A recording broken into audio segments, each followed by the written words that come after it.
Let me please kick off with those comments from President Biden. This man cannot remain in power. It seems as though the administration has tried to walk these back, but President Biden himself not going so far. What is the administration's strategy when it comes to regime change in Russia? I think the President and Secretary Blinken have been very clear about our policy with regard to the fact that we don't support regime change anywhere. What we are focused on, though, is making sure that we use our financial sanctions and export controls to prevent Russia from being able to project power going forward, from being able to continue its invasion of Ukraine. And we've already had a significant impact. You look at the Russian economy, which private sector forecasters say was in the worst recession it's faced since 1998. Russia today is trying to prevent anyone who can from taking money out of their economy because people are trying to do it as fast as possible in response to our financial sanctions. And these actions are having a profound impact on Russia's ability to meet its commitments domestically, but also to fund its illegitimate war in Ukraine. What comes next in terms of sanctions? You've talked this morning, I understand, about targeting sectors critical to the Kremlin's ability to wage war. Can you give us specifics about what's on the table? This morning at Chatham House, I gave a speech talking about the fact that we've had a significant impact on Russia's ability to wage the war already by reducing the value of its economy and taking out and immobilizing the assets of its central bank. We're going to continue to go after its financial system, but also its elites, to make sure that that funding is not being used to further the Kremlin's ability to conduct the war in Ukraine. But in addition to doing that, we're going to take actions against Russia's military industrialized complex to make sure that Russia doesn't have the ability to continue to produce the weapons that it's using in Ukraine, but also weapons that it's going to use to project power in the future. And in addition to going after those companies, we're going to go after the companies in its supply chain to make sure that suppliers around the world aren't helping to further Russia's ability to continue this invasion in the future. And it's what we're going to do. We're going to do this in collaboration and coordination with our allies around the world. That's why I'm here in Europe, to make sure that we're coordinating and we continue the good coordination we've done to ensure that Russia does not have the ability to project power into the future. Are you seeing any evidence of Russian entities using cryptocurrencies to get around these sanctions? We're paying a lot of attention to sanctions evasion.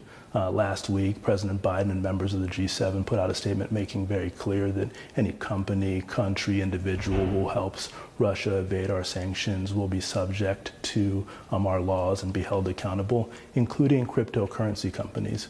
We have not seen to date that Russia has been able to evade our sanctions in a meaningful way, but we know that they're attempting to do so. And we know they're going to try and use every means possible, both cryptocurrencies, but also shell companies, and also any other means that they can find. And what we want to make very clear to crypto exchanges, to financial institutions, to individuals, to anyone who may be in a position to help Russia take advantage and evade our sanctions, we will hold you accountable. We will come and we will find you, and we will ensure that Russia does not have the ability to get around the sanctions that we put in place in order to make it harder for them to prosecute the illegitimate war that they have in Ukraine.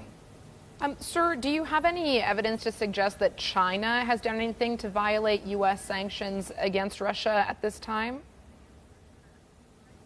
I think China, like any other country in the world, we expect them to follow the rules of the road and to implement our sanctions. What we've seen in the past and what we expect to see in the future from China and from other countries and from other companies and individuals is that they don't want to violate our sanctions.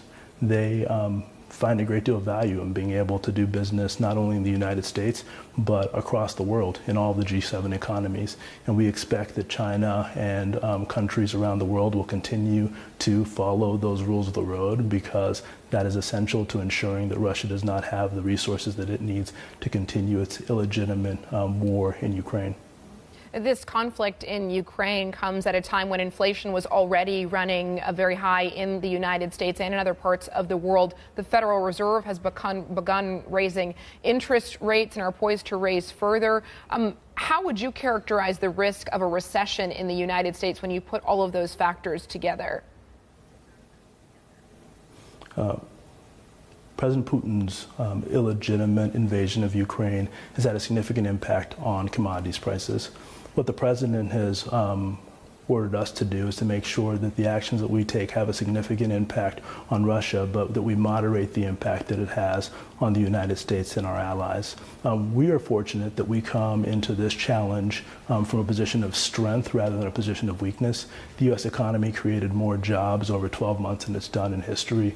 Our economic growth was stronger than it was in over 40 years, and our economy is strong and able to withstand the challenges that it faces now. But the president's also committed to taking actions to make sure that consumers feel less of the pain coming from President Putin's illegitimate invasion in Ukraine. That's why he's used the Strategic Petroleum Reserve, and we're committed to putting out more than 90 million barrels over the course of this fiscal year to help deal with the volatility of oil and gas prices, and we're committed to taking additional actions with our allies and partners to make sure that the market remains well supplied. But the most important thing that we can do to bring down the price of commodities, to bring down the price of gas, is to end President Putin's invasion of Ukraine in order to bring peace and stability back to Ukraine, and to make sure that we're in a position to make sure that countries have the ability to self-determine their own path.